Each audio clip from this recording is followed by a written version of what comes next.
Bonsoir mes chers rayons. Aujourd'hui nous allons parler d'Internet et de pourquoi à mon avis Internet va finir par, non pas par disparaître, mais par perdre l'immense majorité de ses internautes. En fait, je pense que d'ici la fin du siècle, Internet redeviendra l'endroit qu'il était au début, c'est-à-dire un endroit pour des geeks et pour des marginaux. En fait, la masse de la population cessera d'utiliser Internet, et ce de façon plus ou moins naturelle. Je n'exclus pas que l'État, que le politique doivent donner un coup de pouce pour pousser la population à arrêter Internet, mais je pense que ce sera un phénomène plutôt naturel. Ça va se passer plutôt naturellement, sans avoir à forcer. Alors pourquoi est-ce que je pense cela ? Eh bien, tout d'abord, il faut comprendre pourquoi est-ce que les gens vont sur Internet. Il y a deux motifs principaux à mon avis. Le premier motif, c'est la nouveauté. Internet, c'est quelque chose de nouveau. L'humanité n'a jamais connu quelque chose comme ça. Donc, c'est quelque chose d'attirant parce que c'est une expérience nouvelle. Mais dans 50 ans, ça ne sera plus une expérience nouvelle. Internet sera devenu quelque chose de relativement banal. Aujourd'hui, ça commence à se banaliser. Mais dans 50 ans, ça sera vraiment entériné. Internet sera un truc de tous les jours. Il n'y aura plus rien d'exceptionnel, plus rien de magique. Cette magie d'Internet, ce truc un peu mystérieux, un peu spécial, ce sentiment que peut avoir un explorateur lorsqu'il découvre un nouveau monde, ce sentiment va s'estomper, ce sentiment va disparaître. Et donc cette magie aussi va s'effacer. C'est déjà en train d'arriver. C'est déjà en train d'arriver progressivement. La magie d'Internet disparaît et finalement ça va être quelque chose de bien. Ça c'est la première raison, la nouveauté. Ensuite, la deuxième raison est la plus importante. Les gens vont sur Internet parce que le monde en chair et en os, le monde réel pour ainsi dire, est devenu nul à chier. En fait, notre monde est devenu insupportable, il est devenu invivable. Pourquoi ? Parce qu'on a construit un monde qui sert l'économie, qui a pour but de servir l'économie, plutôt que de servir les hommes. C'est-à-dire que notre monde est construit pour générer du pognon, le maximum de pognon possible, au lieu d'être fait pour servir les hommes.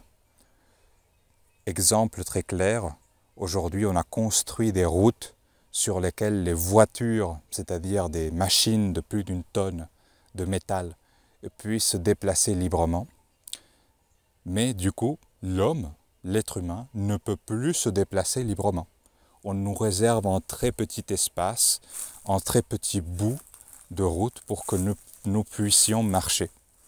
C'est-à-dire qu'on privilégie la voiture, on privilégie l'outil d'esclave. En fait, la voiture est un outil d'esclave, comme le disait très bien Alain Soral.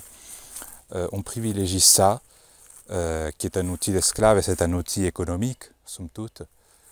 On privilégie ça plutôt que la liberté humaine, en fait, plutôt que la liberté du corps humain. Et on pourrait citer beaucoup plus d'exemples, mais celui-là, il est assez clair.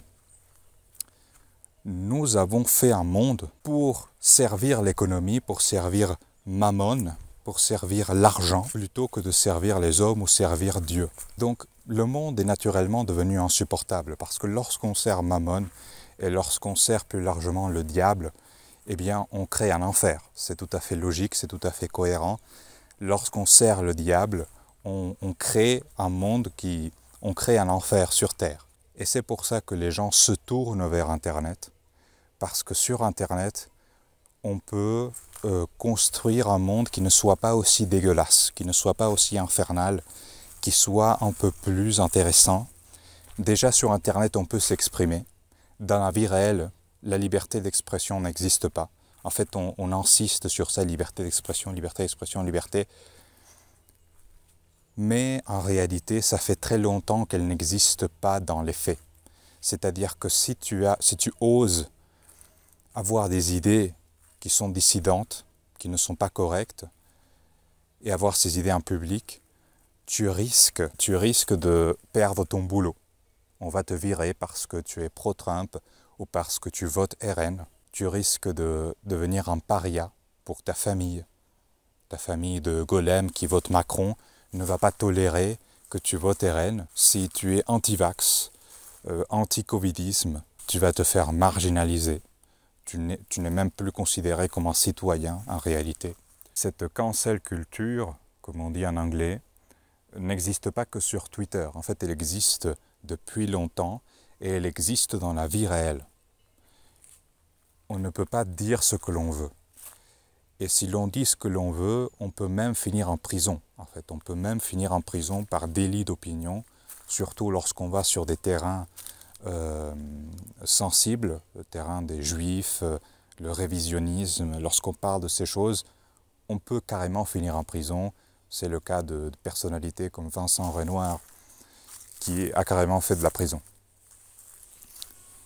Donc voilà les deux raisons pour lesquelles les gens vont sur Internet. La nouveauté, c'est une expérience nouvelle, c'est un monde nouveau, et le caractère invivable, insupportable du monde en chair et en os actuel. Alors pourquoi est-ce que je pense qu'Internet va finir par décliner? Pourquoi je pense que les gens vont se détourner finalement d'Internet et vont revenir au monde réel? Eh bien, la première raison, c'est qu'Internet, c'est une expérience humaine dégradée. Comme je l'ai dit, comme je viens de le dire, ça intéresse les gens, ça captive les gens parce que c'est une nouveauté. En fait, c'est quelque chose de nouveau dans l'histoire de l'humanité, c'est pas rien. Donc, on est captivé par Internet. Mais lorsque cette magie se sera estompée, on va se rendre compte qu'Internet est une expérience humaine inférieure à la vie réelle, tout simplement. Comparaison très simple. Passer 5 heures sur les réseaux sociaux ou passer 5 heures avec un groupe d'amis dans la vie réelle en train de jouer à un jeu de société, en train de jouer à un sport, en train de discuter tout simplement à table, en dîner, etc. Quelle est l'expérience qui va vous enrichir le plus? Quelle est l'expérience qui va vous satisfaire le plus? Quelle est la meilleure expérience des deux? Évidemment, passer du temps dans la vie réelle avec ses amis. D'accord, c'est une évidence. Qu'est-ce qui est mieux? Passer 5 heures sur Twitch à regarder un streaming de quelqu'un jouer à un jeu vidéo ou jouer soi-même au jeu vidéo? Qu'est-ce qui est mieux d'écouter une note de lecture de quelqu'un qui a lu un livre, de quelqu'un qui l'a étudié? Ou est-ce que c'est mieux de lire soi-même ce livre? La vie réelle est simplement supérieure à Internet, c'est une évidence. Vous allez me dire, mais putasso, c'est évident. Tu dis des évidences, c'est pas si évident pour l'immense majorité de la population qui passe des heures et des heures et des heures et des heures sur les réseaux sociaux. D'accord? Il est important de dire les évidences, il est important de rappeler les évidences.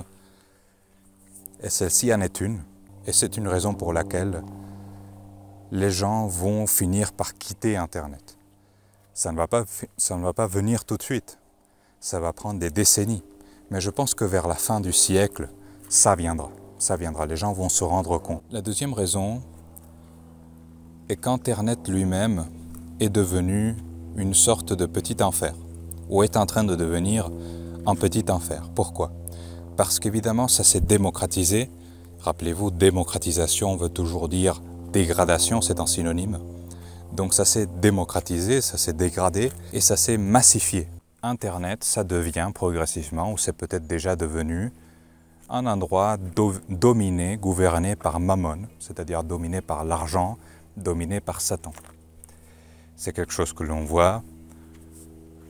Aujourd'hui, tu vas sur les réseaux sociaux. Aujourd'hui, tout le monde veut se faire du pognon.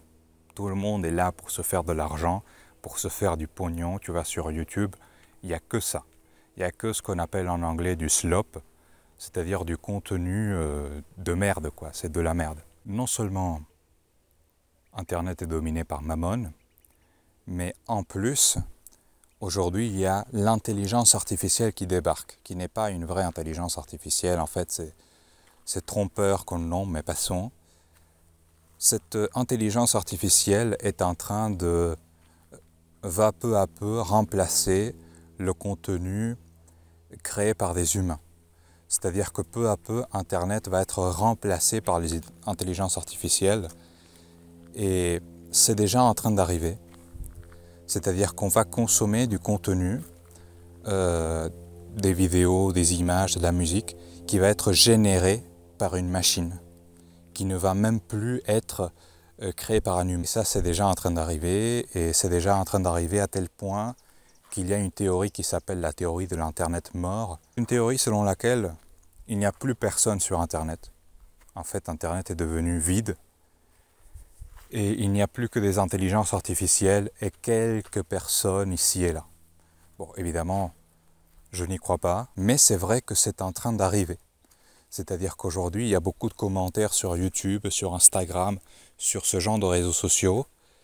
Il y a beaucoup de commentaires qui sont générés par IA. En fait, il y a des commentaires de bots qui ne sont même pas réels.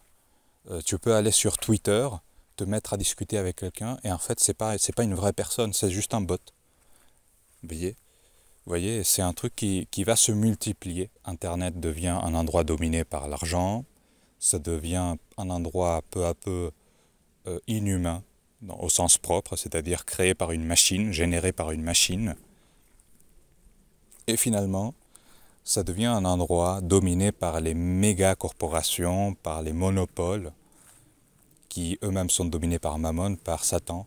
Mais ces méga corporations ramènent la logique du monde réel sur Internet, c'est-à-dire l'absence de liberté d'expression, la censure est en train de rentrer sur Internet.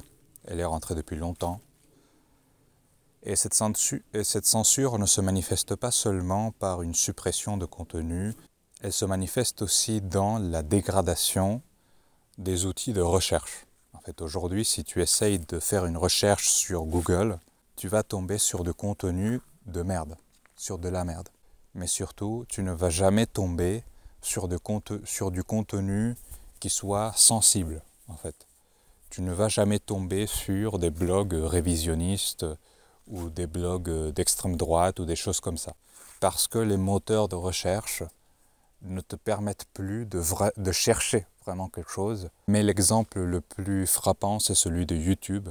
Lorsque tu essayes de faire une recherche aujourd'hui sur YouTube, tu vas tomber sur 3 résultats à peu près liés au mot que tu as cherché. Puis, fin de résultat, d'autres personnes ont regardé ça et on va te recommander des vidéos qui n'ont absolument rien à voir avec ta recherche. On va revenir aux bibliothèques et aux encyclopédies. Je vous l'ai dit, c'est en train d'arriver peu à peu. Ça ne va pas se passer demain, d'accord? Les gens ne vont pas subitement quitter Internet et aller chercher dans les encyclopédies, mais ça va arriver. Je pense que ça va naturellement arriver parce qu'on ne peut plus rien chercher. Tout est orienté, en fait. C'est très facile de manipuler un site comme Wikipédia. On va revenir sur un Internet beaucoup plus clandestin. Et peu à peu, on va arrêter d'utiliser Internet. Et, j'espère bien, on va commencer à construire un monde physique, un monde en chair et en os, qui va être plus intéressant. On va arrêter de fuir nos problèmes sur Internet, parce que finalement, c'est ça Internet. C'est un moyen par lequel on fuit nos problèmes. Eh bien, on va arrêter de fuir et on va commencer à régénérer la société. Et voilà, c'est fini pour aujourd'hui. J'espère que vous avez apprécié. Et je vous dis à la prochaine, mes chers rayons.